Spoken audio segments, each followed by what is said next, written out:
Hello friends, welcome back to my channel Simna's Food World.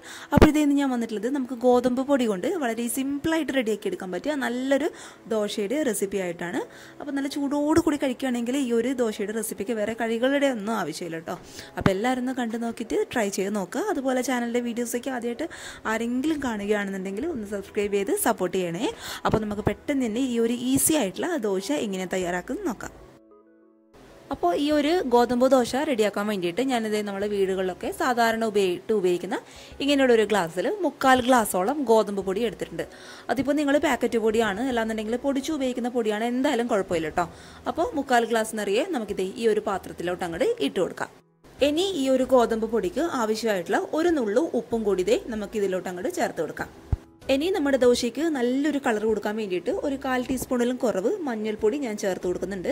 പിന്നെ ഒരു 1/4 ടീസ്പൂണിലും കുറവ് പഞ്ചസാരയും കൂടി ഞാൻ ഇതിലോട്ട് അങ്ങോട്ട് ചേർത്ത് കൊടുക്കുന്നുണ്ട് കേട്ടോ. പഞ്ചസാര ഈ ഒരു അളവിലൊക്കെ നമ്മൾ ദോശയിൽ ചേർത്ത് കൊടുക്കുകയാണെന്നുണ്ടെങ്കിൽ നല്ല ടേസ്റ്റ് തന്നെയായിരിക്കും ഈ ഒരു ദോശ കഴിക്കാൻ വേണ്ടിയിട്ട്. ഇനി ഇതെല്ലാം കൂടി നന്നായിട്ടൊന്ന് മിക്സ് ചെയ്തെടുക്കുക. അപ്പോൾ ഇങ്ങനെയുള്ള ഒരു വിസ്ക് ഉണ്ടെന്നുണ്ടെങ്കിൽ അത് വെച്ച് മിക്സ് ചെയ്യാം. അല്ലാന്നുണ്ടെങ്കിൽ സാധാരണ ഒരു സ്പൂണോ ഫോർക്കോ വെച്ചിട്ട് എല്ലായിടത്തും ഒരുപോലെ ഈ ഒരു പൊടികളെല്ലാം എത്തുന്ന വിധത്തിൽ നന്നായിട്ടൊന്ന് മിക്സ് ചെയ്ത് കൊടുക്കുക. ഇനി ഇതിലോട്ട് കുറച്ചായിട്ട് വെള്ളം ചേർത്ത് കൊടുത്ത് നമ്മൾ സാധാരണ ഗോതമ്പ് ദോശയ്ക്കൊക്കെ മാവ് റെഡിയാക്കി എടുക്കുമല്ലോ, ആ ഒരു പരുവത്തിലാക്കി എടുക്കുക കേട്ടോ. പിന്നെ വെള്ളം എന്ന് പറയുന്നത് സാധാരണ വെള്ളമാണ്. പിന്നെ നമ്മൾ വെള്ളത്തിൻ്റെ അളവ് കറക്റ്റായിട്ട് പറയാനായിട്ട് പറ്റില്ല. കാരണം നമ്മൾ ഓരോരുത്തരും എത്രത്തോളം ഗോതമ്പ് പൊടി എടുക്കുന്നോ അതിനനുസരിച്ച് വെള്ളത്തിൻ്റെ അളവ് കൂട്ടിയും കുറച്ചൊക്കെ എടുക്കുക. എല്ലാം കൂടി ഒരുമിച്ച് ഒഴിക്കേണ്ട ആവശ്യമില്ല. കുറച്ചായിട്ട് ഒഴിച്ചു കൊടുത്ത് ആ ഒരു ഗോതമ്പ് പൊടിയുടെ കട്ടകളൊക്കെ കറക്റ്റായിട്ട് ഒന്ന് അടച്ച് നന്നായിട്ട് നല്ലൊരു ലൂസായിട്ടുള്ള ബാറ്ററാക്കി എടുക്കുക. പിന്നെ ഇങ്ങനെ മിക്സ് ചെയ്യുന്ന സമയത്ത് ഈ ഒരു ബാറ്റർ എന്ന് പറയുന്നത് ഈ ഒരു മാവ് എന്ന് പറയുന്നത് ഒരുപാട് അങ്ങോട്ട് ലൂസായി പോകാനും പാടില്ല. അത് ഈ സമയം ഒരുപാട് കട്ടിയിലിരിക്കാനും പാടില്ല കേട്ടോ. ഒരു മീഡിയം പരുവത്തിൽ ലൂസാക്കി എടുക്കാനായിട്ട് ശ്രദ്ധിക്കണേ. അപ്പോൾ നമുക്കിതെല്ലാം കൂടി നന്നായിട്ടൊന്ന് മിക്സ് ചെയ്തെടുക്കാം.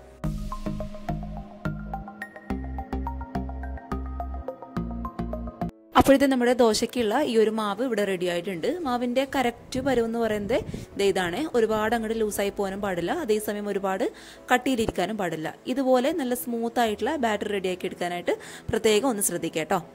ഇനി നമുക്ക് ഈ ഒരു ഗോതമ്പ് ദോശയ്ക്ക് ആവശ്യമായിട്ടുള്ള സവാള ഒന്ന് വഴറ്റിയെടുക്കാം. അതിനായിട്ട് ഇത് ഒരു പാനിൽ കുറച്ച് വെളിച്ചെണ്ണ ചൂടാക്കി അതിലോട്ട് കുറച്ച് ഉഴുന്ന് പരിപ്പ് ഞാൻ ഇട്ട് കൊടുക്കുന്നുണ്ട് കേട്ടോ. ആ ഒരു ഉഴുന്ന് പരിപ്പ് ഒന്ന് ചൂടായി പൊട്ടി വരുന്ന സമയത്ത് ഒരു മീഡിയം സൈസുള്ള സവാള, അതേപോലെ ഒരു ചെറിയ പച്ചമുളക് ചെറുതായിട്ട് കട്ട് ചെയ്തത്, അതേപോലെ ഒരു ചെറിയൊരു പീസ് ഇഞ്ചി ചെറുതായിട്ട് കട്ട് ചെയ്യാനായിട്ട് ശ്രദ്ധിക്കണേ. ഇതെല്ലാം കൂടി ഇട്ടിട്ട് നമുക്ക് നന്നായിട്ടൊന്ന് വഴറ്റിയെടുക്കാം. അപ്പോൾ ഇതിലോട്ട് നമ്മൾ ചേർത്ത് കൊടുക്കുന്ന സവാളയായാലും അതേപോലെ നമ്മൾ ചേർത്ത് കൊടുക്കുന്ന ഇഞ്ചി പച്ചമുളകൊക്കെ ചെറുതായിട്ട് കട്ട് ചെയ്യാനായിട്ട് പ്രത്യേകം ശ്രദ്ധിക്കുക കേട്ടോ. ഇനി ഇതെല്ലാം കൂടി നന്നായിട്ടൊന്ന് വഴറ്റിയെടുക്കുക. ഒരുപാട് നമ്മൾ കറിക്കൊക്കെ വഴറ്റിയെടുക്കുന്ന പോലെ ഒരുപാട് ബ്രൗൺ കളർ ആവേണ്ട ആവശ്യമൊന്നുമില്ല. ജസ്റ്റ് ആ ഒരു സവാളയുടെയും ഇഞ്ചിയുടെയും പച്ച സ്മെല്ലൊക്കെ ഒന്ന് മാറിയിട്ട് ഒരു നല്ല സ്മെല്ല് വരുമല്ലോ, അതുവരെ നന്നായിട്ട് ഒരു മീഡിയം ഫ്ലെയിമിലിട്ടിട്ട് ഒന്ന് വഴറ്റിയെടുക്കാനായിട്ട് ശ്രദ്ധിക്കുക കേട്ടോ. അപ്പോൾ നമ്മുടെ സവാളയൊക്കെ നന്നായിട്ട് ഒന്ന് വാടി വരുന്ന സമയത്ത് ഇതിലോട്ട് 1/2 കപ്പ് തേങ്ങയും കൂടി ഞാൻ ചേർത്ത് കൊടുക്കുന്നുണ്ട്. അപ്പോൾ തേങ്ങ ചേർക്കുമ്പോൾ പ്രത്യേകം ശ്രദ്ധിക്കുക, ഒരു ഫൈനൽ സ്റ്റേജിൽ മാത്രം ചേർത്ത് കൊടുത്താൽ മതി കേട്ടോ. നമ്മുടെ ഈ ഒരു സവാളയായിട്ട് ആ ഒരു തേങ്ങ ഒന്ന് മിക്സ് ആവണം, ആ ഒരു രീതിയിൽ മാത്രം ചേർത്ത് കൊടുത്താൽ മതി. എന്നിട്ട് നന്നായിട്ടൊന്ന് മിക്സ് ചെയ്തെന്ന് കഴിഞ്ഞാൽ നമുക്ക് പതുക്കെ ഈ ഒരു സ്റ്റൗ അങ്ങോട്ട് ഓഫ് ചെയ്ത് കൊടുക്കാം. ഇനി നമ്മൾ നേരത്തെ റെഡിയാക്കി വെച്ച ഈ ഒരു ഗോതമ്പിൻ്റെ മാവിലോട്ട് നമ്മൾ ഇപ്പോഴും റെഡിയാക്കി വെച്ച ഉള്ളിയുടെയും തേങ്ങയുടെയും മിക്സ് കംപ്ലീറ്റ് ആയിട്ട് ചേർത്ത് കൊടുക്കാം. ഇനി അവസാനമായിട്ട് ഇതിലോട്ട് ചെറുതായിട്ട് കട്ട് ചെയ്ത മല്ലിയിലയും കൂടി ഞാൻ ചേർത്ത് കൊടുക്കുന്നുണ്ട്. അപ്പോൾ നിങ്ങൾക്ക് വേണമെന്നുണ്ടെങ്കിൽ മല്ലിയിലയ്ക്ക് പകരമായിട്ട് ചെറുതായിട്ട് കട്ട് ചെയ്ത കറിവേപ്പില ഉപയോഗിക്കാം കേട്ടോ. അപ്പോൾ ഏത് ഫ്ലേവറാണ് നിങ്ങൾക്ക് കൂടുതൽ ഇഷ്ടം അതിനനുസരിച്ചിട്ട് ചെയ്യുക. ഇനി ഇതെല്ലാം കൂടി നന്നായിട്ട് വീണ്ടും ഒന്ന് മിക്സ് ചെയ്തെടുക്കുക. ഇനി ഒരു പാന് നന്നായിട്ട് ചൂടാവുന്ന സമയത്ത് ഇങ്ങനെയുള്ള ഒരു സ്പൂണിൽ 1.5 സ്പൂൺ നിറയെ മാവിതേ ഞാൻ ഈ ഒരു പാനിലോട്ട് അങ്ങോട്ട് ഒഴിച്ചു കൊടുക്കുകയാണ്. പിന്നെ നമ്മൾ സാധാരണ ദോശ പരത്തുന്ന പോലെ ഒരുപാട് അങ്ങോട്ട് പരത്തിയെടുക്കേണ്ട ആവശ്യമില്ല. ഇങ്ങനെയുള്ള ഒരു സ്പൂൺ വെച്ചിട്ട് ജസ്റ്റ് ഒന്ന് പ്രസ് ചെയ്ത് കൊടുത്താൽ മാത്രം മതി കേട്ടോ.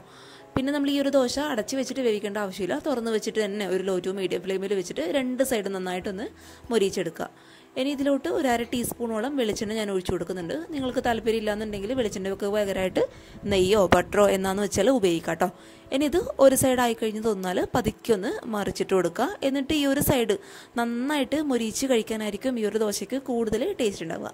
ഇനി നന്നായിട്ട് മൊരിഞ്ഞെന്ന് തോന്നിക്കഴിഞ്ഞാൽ നമുക്ക് ഈ ഒരു പാനിൽ നിന്ന് പതുക്കെ ഈ ഒരു ദോശ അങ്ങോട്ട് എടുത്ത് മാറ്റി കൊടുക്കാം. അപ്പോൾ ഈ ഒരു രീതിയിൽ എല്ലാ ദോശയും നമുക്ക് ചുട്ടെടുക്കാം കേട്ടോ.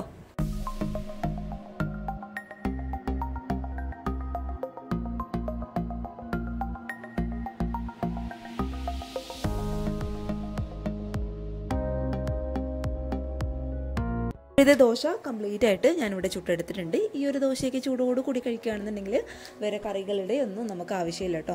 അപ്പോൾ ചപ്പാത്തിയൊക്കെ കഴിച്ചും അടുത്തവർ ഇപ്പം തന്നെ ഒന്ന് ട്രൈ ചെയ്ത് നോക്കുക. അപ്പോൾ എല്ലാവർക്കും ഇഷ്ടമായെന്ന് വിചാരിക്കുന്നു. പിന്നെ ഈ ഒരു കേക്കിൻ്റെ റെസിപ്പി എന്ന് പറയുന്നത് നമ്മുടെ ഒരു സബ്സ്ക്രൈബർ പേര് ഷംല ഹസൻ എന്നാണ്. നമ്മുടെ റെസിപ്പി കണ്ടിട്ട് ട്രൈ ചെയ്തിട്ട് ഫോട്ടോസ് എനിക്ക് ഇമെയിൽ ID അയച്ചു തന്നതാണ് കേട്ടോ. അപ്പോൾ thank you so much Shamla Hasan. നല്ല ഭംഗിയുടെ ഫോട്ടോസൊക്കെ കാണാൻ വേണ്ടിയിട്ട്. അപ്പോൾ നിങ്ങളുടെ റെസിപ്പീസ് ട്രൈ ചെയ്ത് നോക്കിയിട്ടുള്ള റെസിപ്പീസ് മറക്കാതെ എനിക്ക് ഫോട്ടോസ് അയച്ചു തരാം.